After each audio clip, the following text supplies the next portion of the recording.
Hello, everybody, and welcome to the post game here on Drive to the Game. Drive to the Game brought to you by SportsCaster.com in partnership with WJR. It is the Rochester Adams Highlanders continuing their winning streak over their crosstown rival, Rochester High School, with a final score of 31-3. My name is Giovanni Moceri. I am joined here by Taryn Fritzsching, while our other SportsCaster All-Stars joining us on this broadcast are fetching some player interviews that we'll have here later in the broadcast. The stream will continue here on our YouTube channel as well as SportsCaster.com. And we'll be getting out of here at 9:30, get you ready for Mark Levin on WJR. But, Taryn, the second half of this game was all Highlanders, where in contrast to the first half, there was a lot of competitiveness with Rochester High. What changed in the second half? I mean, hey, I was saying this at halftime, with how the first half did not go as Adams was obviously hoping and expecting. I think they just had to take a step back and be like, what is happening and what can we do to improve this?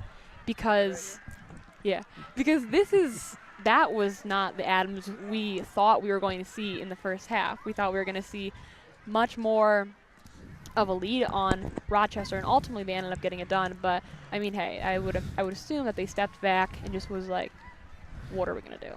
Of course, here, and it was a great win for the Highlanders. Joining us here on the broadcast, slapping the headset on while still clad in the pads, It is number 5, Matt Topner, a 3-touchdown score today for the Highlanders. Matt, thank you for joining us in the broadcast. Thank you for having me.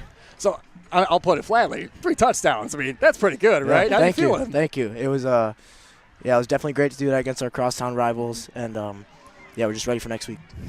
Okay, I got to ask, because I was making speculations when you came here, but when it was 10-3 at halftime and you guys went to your locker room, what was the morale like in the locker room? I think we just came out too confident. We let it get to our heads. We knew we messed up, so we got to the locker room, fixed our assignments, and came back to work second half. And then early in the first half, Ryland Waters came out onto the sideline here, Yes, and sir. Nolan Francis came in his stead here. And, from last year, we saw that he kept the things afloat here. And for you guys, like, how do you respond to having your starting quarterback go down and still be able to play this way? Yeah, it's Ferris, Nolan Ferris. Or excuse me, Ferris. And, same thing happened last year. He knows what he's doing. He steps up really well, and we were very confident when he got on the field. And then just talk to me about the rivalry itself. You guys play Rochester every year. You guys are a 10-minute drive from each other. What about this rivalry is so special, worthy of playing in every year? I guess all these guys we grew up together, so playing on the field is pretty cool to know all each other, know us personally. And it's always fun to come out and play your boys and get after it, whether you're beefing or not on the field. And now joining us on the broadcast here is the aforementioned quarterback, number 12, Nolan Francis, who stepped in the stead. Ferris.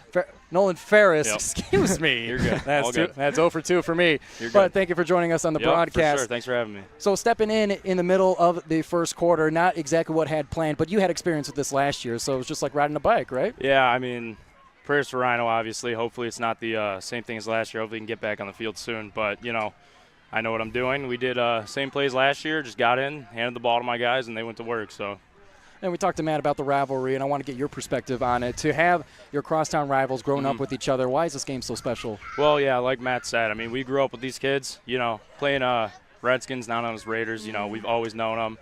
There's some beef, they like to talk their talk. It's back and forth, whatever. I just like that the community's all here, supporting. Parking lot's full. Can't ask for much more on a Friday night.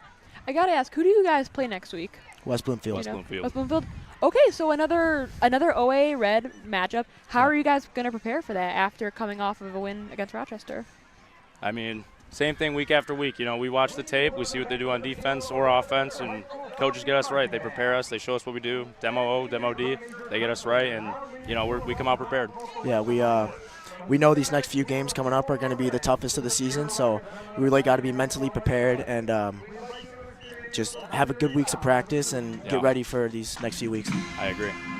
I appreciate you guys joining us here. A 31-3 victory over the Rochester Falcons with a lot of familiarity and a lot of camaraderie throughout the two schools, and obviously for you guys as the Highlanders with each other's team. You guys got a bright future. We're looking forward to watching you guys this season. I appreciate you guys joining the broadcast. Thanks for having us. Number 5, Matt Topner, as well as number 12, Nolan Francis, joining the broadcast, as well as fans and coaches of the Rochester Adams Highlanders. Fellas, thank you for joining us here at WJR. Thank you. Yep. Thank you for having us. All right. And don't forget to tune in to SportsCaster.com. We got a whole lot coming up for Drive to the Game. Our Week 3 will see us traveling all the way over as Southfield A&T will be taking on Stony Creek at 7 o'clock Friday night, September 12th. You can tune in right here on WJR or on our YouTube channel, SportsCaster Media, as well as our website, SportsCaster.com. In addition to that, tomorrow night on WJR, Saturday, September 6th, Michigan State takes on Boston College, and we'll have the coverage here. So be sure to tune into that. I want to thank our broadcast team for helping us put this all together. Ray Templin, Dave Rieger, and Chris Renwick from our WJR side. Our sportscaster team, Mark Pastoria, Jeff Sloan, Kristen Kujawa, and Steve Adams. And I want to thank our student broadcasters, Gabe Loper, Taryn Fritzsching, Charlie Donohe, Harper Miesch, and Ethan Crowe for joining us here. And that'll take us off here on WJR. We'll keep things going here on the stream as we have our interview with our student broadcasters, so be sure to tune into there to get the rest of this interview. But until then, Mark Levin on WJR will take you the rest of the evening. So thank you very much for watching and listening, folks, here to Drive to the Game. We'll be back here next Friday.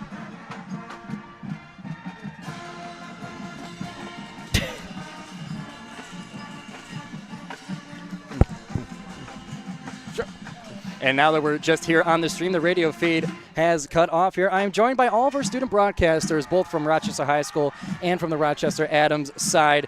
And I'll start with you. And of course, we've had a lot of conversation here for Harper. So just overall, your first broadcast experience, we'll go down the table with this as well. How was your first broadcast? It was so much fun. I had a great time. Broadcasting is something that I've been looking into for a career, so this is just so cool to be able to experience it for the first time. And also just like the energy from the producers, I guess, like just being here and being with everyone was just so much fun. And you guys were just so welcoming, so it was great. I thought it was super cool. I mean, Adams played great with the 31-3 win, and go Highlanders. And that was Charlie Donohe and now Ethan Crowe here. How was your experience here, also from the Rochester side? Yeah, so it was a ton of fun, for what I want to study next year. I was thinking engineering, following my mom, following my brother in that route. But, tonight really made me, think about that option and think about, maybe like studying something in broadcasting. It was a great night. I want to thank you guys for having me out today. It was a ton of fun. Well, I appreciate you guys staying on here. I'm not fishing for thank yous either, but we appreciate it here on SportsCaster.com here. And to wrap things up here, your kind of final thoughts on the game itself and how the season will go throughout the, how you project the season to go throughout. We'll start with the Rochester Falcons side. So for both Harper and for Ethan, what do you guys think the Falcons are going to do this season? I feel like we can definitely make a little bit of a run in the playoffs. I feel like the rest of the season is going to be pretty solid, pretty good. We were able to see, maybe a few gaps in our play today, and I feel like coaches are going to address that quickly, and we're going to bounce back really quick. And on the OAA Reds side, the Adams Highlanders coming into this game, consensus top 20 team in the state. Some would say all the way at number 8 team in the state. But for Charlie, what do you think the Highlanders are going to be able to do this season? I think last season they made a very deep run with Nolan Ferris after Rhino was out, and I think they're going to be able to do that same thing again. They made it to the Final Four last year, and I wouldn't be surprised if they go even further this year. So a lot of promise on both sides here and bright futures for our student broadcasters as well. I want to thank all of you for joining me on the broadcast today as we wrap up here on week 2 of Drive to the Game. Thank you guys for coming on. Yep. Yeah, thank you. And one final thank you to all of our broadcast team. On the WJR side, thank you to Ray Templin, Dave Rieger, and Chris Renwick. On our sportscaster team, Mark Pastoria, Jeff Sloan, Kristen Kujawa, and Steve Adams, thank you very much. And to our student broadcasters, Gabe Loper and Taryn Fritzsching, along with our Charlie, Harper, and Ethan. Thank you, everybody, and especially you, the fans, for tuning in to Drive to the Game. We'll be here next Friday as Southfield A&M will take Southfield A&T will be taking on Stony Creek. We'll have the game here pregame at 6:50. Mark your calendars for Friday, September 12th. My name is Giovanni Moceri. Happy to have you with us, and we'll see you next week here on WJR and SportsCaster.com.